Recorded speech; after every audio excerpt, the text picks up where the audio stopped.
Baik, di sini saya akan menjawab pertanyaan nomor pertama, yaitu give example of each five external and internal variation language. Okay. In the internal variation language, there are four variations, such as phonological variation, morphological variation, syntax variation, and semantic variation. The first is phonological variation. Variation is the study of linguistics that focus on sound, like logat and accent. Jadi di sini sederhananya seperti ini. Di situ memiliki arti atau makna yang sama, tapi berbeda bunyi karena keragaman aksen atau logat di daerah tersebut. Kalau untuk di daerah saya mengambil 3 contoh, yaitu engge, injing, sama dalu. Engge itu merupakan iya, atau dalam bahasa Inggris itu yes, dan untuk enjing di bahasa Inggris itu morning, atau kalau di bahasa Indonesia itu pagi. Nah, kalau untuk dalu itu night dalam bahasa Inggris dan malam dalam bahasa Indonesia. Nah, di sini engge itu terdapat 3 variasi. Yang pertama itu biasanya ada yang bilang engge gitu, dan juga ada yang bilang ingge, dan ada yang bilang ji. Jadi yang pertama tetap engge, dan yang kedua itu e-nya berubah menjadi i, menjadi ingge, dan yang ketiga i-nya dihilangin, diambil belakangnya aja menjadi inje. Itu merupakan keragaman bunyi dari engge di daerah saya. Nah, contoh yang kedua saya mengambil itu enjing. Enjing memiliki dua keragaman bunyi, yaitu enjing sama injing. Jadi untuk yang pertama itu enjing biasa. Nah, untuk yang kedua itu e-nya berubah menjadi i, menjadi injing, seperti itu. Dan yang ketiga itu dalu menjadi dalu. Jadi untuk yang pertama tetap dalu gitu ya. Untuk yang kedua itu mendapat imbuhan en menjadi dalu gitu. Nah, baik itu beberapa contoh keragaman bunyi di daerah saya. Baik, untuk the second is morphological variation. Morphological variation is the study of linguistics that focus on structure of the word. Jadi di sini arti tulisan mirip, cuman beda di struktur katanya sedikit. Nah, di sini contohnya kayak gowo sama gowo. Nah, di situ terdapat imbuhan. Awalnya tetap gowo, itu merupakan bentuk dasarnya, dan berubah menjadi gowo, ditambahin imbuhan en. Untuk yang kedua juga sama, dredeg menjadi dredeg, itu juga mendapat imbuhan en. Yang ketiga yaitu banyu sama banyu, itu mendapat, untuk yang kedua itu mendapat imbuhan em. Dan untuk yang contoh keempat saya mengambil dolan menjadi dolanan. Nah, itu merupakan penambahan di belakang en. Tapi untuk semua itu artinya sama, yaitu gowo itu membawa, dredeg itu nervous, dan untuk banyu itu air, tapi untuk kalau banyu itu berair, seperti itu. Tapi untuk arti dan tulisannya itu hampir mirip dan berkaitan. Dan kalau untuk dolan sama dolanan itu sama-sama memiliki arti bermain atau play, seperti itu. And the third is syntax variation. Syntax variation is the variation that focus on grammatical. Jadi di sini lebih fokus pada gramatikalnya. Nah, di sini saya mengambil contoh dari penggunaan artikel dalam bahasa Jawa, yaitu lo, la, sama ko. Untuk contoh kalimatnya seperti ini. Aku dorong entuk lo. Untuk contoh kalimat yang kedua lah, aku wes ngomong karo Dani. Untuk yang contoh yang ketiga, aku dorong suwe ngenteni kok gitu. Nah, di situ terdapat penggunaan lo, la, sama kok, dan itu ada yang di depan, ada yang di belakang, dan itu tergantung pada konteksnya. Dan dalam kalimat tersebut juga mengandung maknanya itu ada yang konfirmasi, kekesalan ataupun sebuah pernyataan, seperti itu. Oke, untuk yang and the last is the semantic variation. Semantic variation is the variation of language that focus with interpretation and meaning. Jadi di sini gini, lebih sederhananya itu ucapan beda namun artinya sama. Di sini saya mengambil mengambil contoh dari kata jas dalam bahasa Inggris, tapi dalam bahasa Jawa itu menjadi 4, yaitu ambek, karo, kale, sama kalian. Nah, di situ memiliki ucapan yang berbeda tapi memiliki arti yang sama. Dan untuk ambek itu merupakan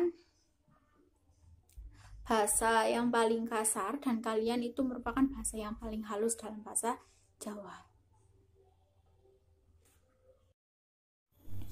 Idiolek merupakan semua penutur Jawa dapat berbicara satu sama lain dan cukup memahami satu sama lain, namun tidak ada yang berbicara sama persis karena mungkin logat atau penggunaan bahasanya. Nah, karena yang dipengaruhi oleh usia, jenis kelamin, situasi sosial, serta di mana dan kapan bahasa itu dipelajari. Contohnya kalau saya kan belajar bahasa di daerah Prigen. Nah, di situ kan menggunakan bahasa Ngoko, bahasa seperti itu, bahasa kesehariannya mereka intinya Ngoko.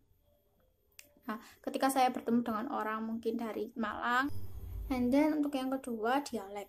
Dialek merupakan bentuk bahasa yang saling dimengerti dan berbeda secara sistematis. Nah, di daerah saya sendiri menggunakan bahasa Ngoko dalam bahasa sehari-hari, karena wilayah saya kebetulan berada di tengah-tengah antara Malang dan Surabaya, sehingga bahasa di daerah saya itu tidak terlalu kasar dan terkadang juga kayak ke Malang-Malangan kayak gitu.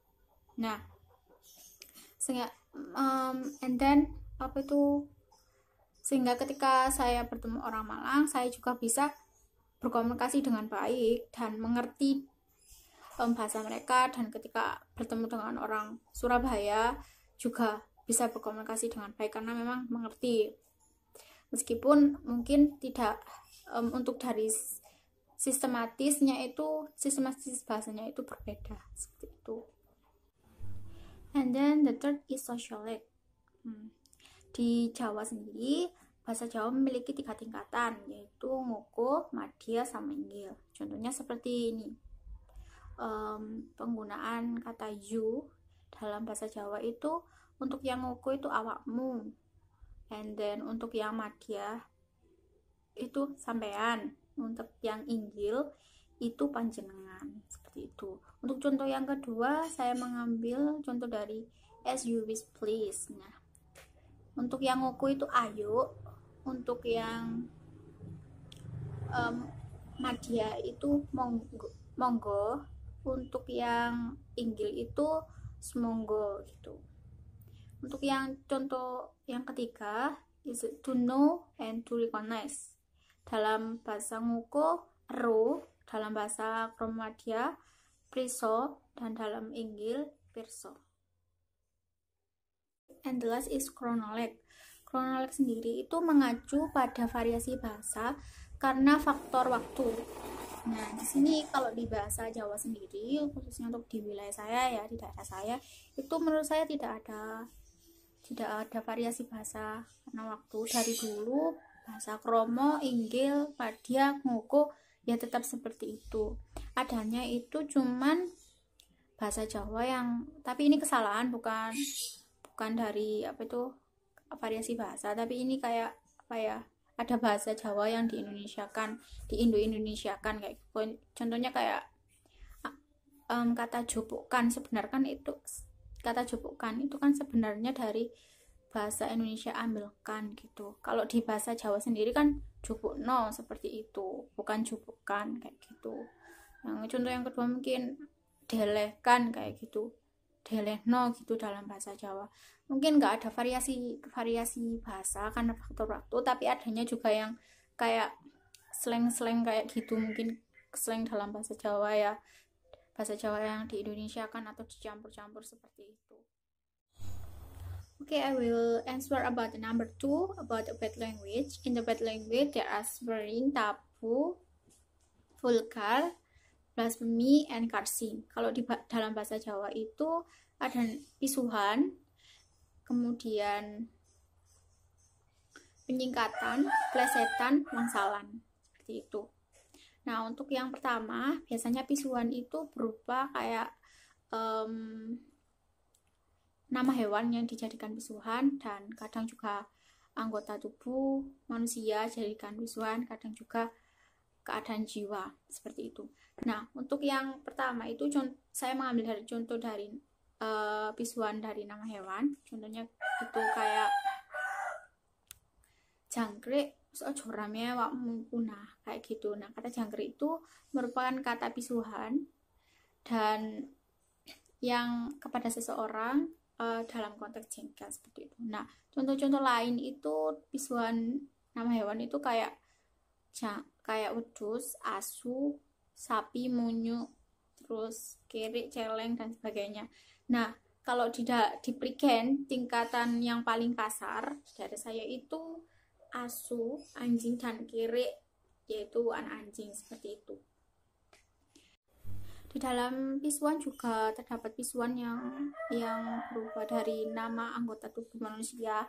Contohnya itu endas, itu kepala, utek itu batuk, dahi itu batuk ya. Kalau untuk lambe sama cangkem itu mulut dan sebagainya. Nah, kalau di sini saya akan mengambil contoh dari kata gondolmu, yaitu kayak gini contoh kalimatnya. Ngerti gondolmu wong aku wis ndelok bolak-balik orang mudeng-mudeng. Nah, di situ kata gondol itu dipakai sebagai pisuan yang tidak begitu kasar. Nah, ini biasanya itu untuk antar teman, sehingga antar teman yang akrab kayak gitu. Dan ini menunjukkan kekesalan gitu juga. Nah, kalau diberikan sendiri itu anggota tubuh yang mungkin terletak di atas bahu itu dianggap kasar, kayak endas, cangkem, dan utek, motomu kayak gitu, batuk dan sebagainya itu dianggap kasar daripada anggota tubuh yang berada di bawah bahu seperti itu kalau di wilayah saya.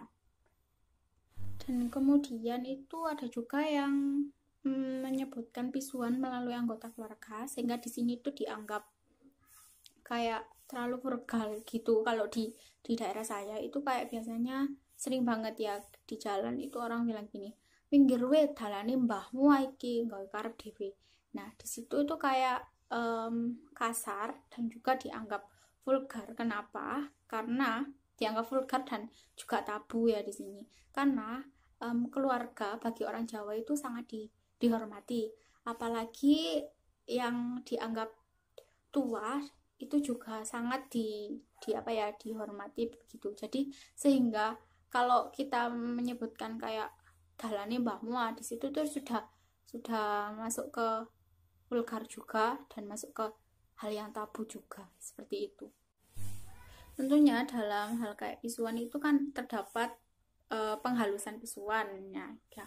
Kalau di Jawa, di daerah saya sendiri itu biasanya ada penghalusan. Yang pertama itu melalui penyingkatan. Contohnya itu kayak matmu itu untuk matamu gitu kan, kesannya kayak lebih halus matmu kalau disingkat. Kemu, cangkemmu kayak gitu. Tekmu, utekmu, otak kamu kayak gitu. Kemudian kacang itu kakek cangkem kayak gitu. Atau su itu kata asu atau anjing. Nah, saya akan memberi contoh kalimat. Contohnya kayak gini, tekmu lo fungsekno gitu. Nah, kata tekmu itu dipakai untuk memaki orang yang dianggap tidak menggunakan otaknya atau tidak bisa berpikir. Nah, tapi dampak dari pemendekan ini kadang-kadang terasa, kalau didengar itu terasa lebih halus gitu daripada kalau langsung utakmu kayak gitu, itu kayak kasar gitu. Jadi penyingkatan itu di daerah saya tuh dianggap lebih halus gitu untuk kata-kata kasar atau. Oke, yang kedua itu dalam penghalusan pisuan itu biasanya plesetan. Nah, plesetan ini biasanya kata-kata pisuan yang yang biasanya itu memiliki kemiripan bunyi. Nah, contohnya itu kayak kurang asem gitu ya. Kurang asem itu konotatifnya itu kan ke kurang ajar kayak gitu. Terus asem sendiri pun kadang itu konotatifnya kalau di daerah saya itu mengacu ke asu kayak gitu. Asu itu anjing ya. Nah, kemudian juga kalau mau itu contong itu konotatifnya ke congor kayak gitu. Jadi untuk penghalusan pisuannya itu melalui plesetan bunyinya atau plesetan ke hal yang lain. Untuk bentuk pisuan penghalusan berikutnya itu biasanya bentuk wangsalan. Nah, wangsalan sendiri itu semacam teka-teki tuturan. Nah, pisuan ini contohnya langsung ke contoh aja ya. Kalau di sini tuh yang paling umum di daerah saya itu sering bilang gini, petik blorok ngendok. Nah, kata itu contoh saya berikan contoh kalimat kayak gini aja.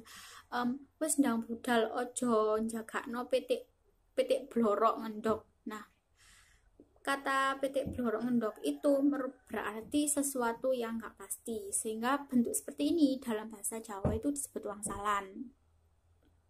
Nah, petik blorok ngendok ini biasanya kalau di daerah saya diberikan itu petik blorok itu biasanya bertelurnya itu di sembarang tempat gitu, dan bertelurnya juga nggak teratur gitu, sehingga seandainya kalau kita mau nungguin dia bertelur itu nggak pasti banget gitu loh.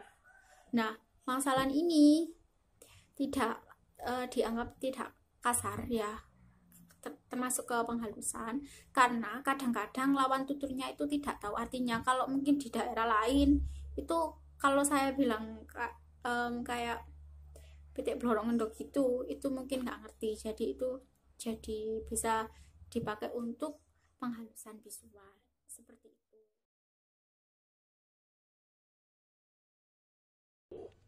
何か心配でも？初孫だったんで果てしなく甘やかした。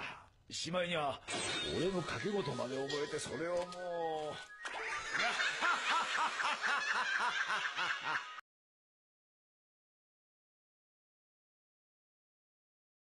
どうやって私を定しておるようだな。安定しているかどうかは。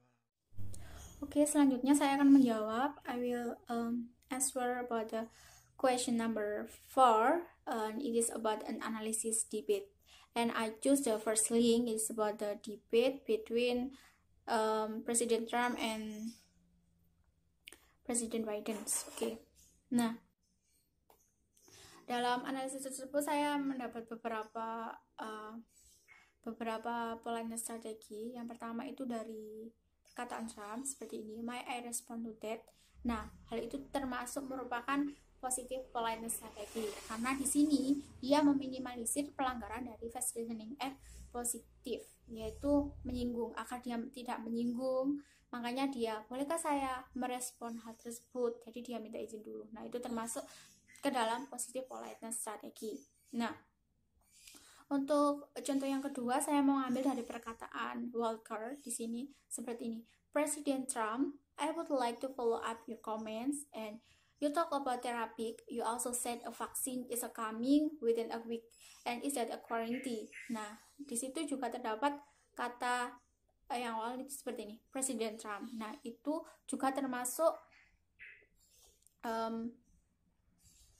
politeness positive politeness strategis, karena di situ terdapat pengakuan honorific atau pengakuan honorific itu seperti kayak ya Presiden Trump itu kan termasuk pengakuan honorific. Nah, hal ini agar si lawan bicara tersebut atau Presiden Trump tersebut merasa dia dihormati dengan penyebutan honorificnya seperti itu, sehingga masuk ke positive politeness strategi.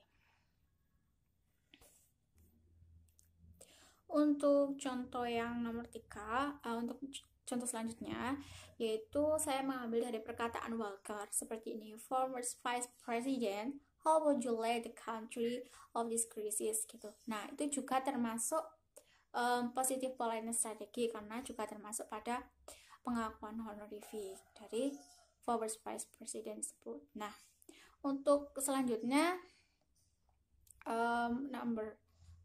contoh selanjutnya saya juga mengambil dari perkataan Walker seperti ini.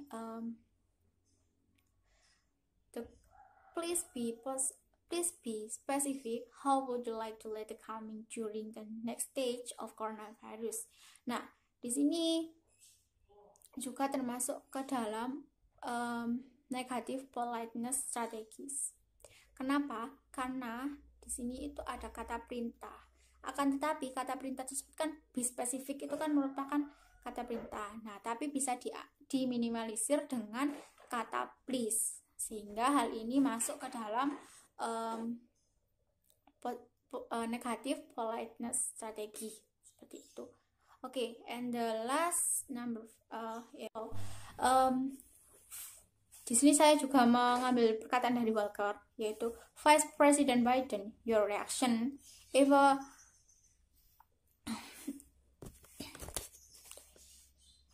vaccine was approved, what step would you take to give American confidence if a vaccine is approved? Seperti itu.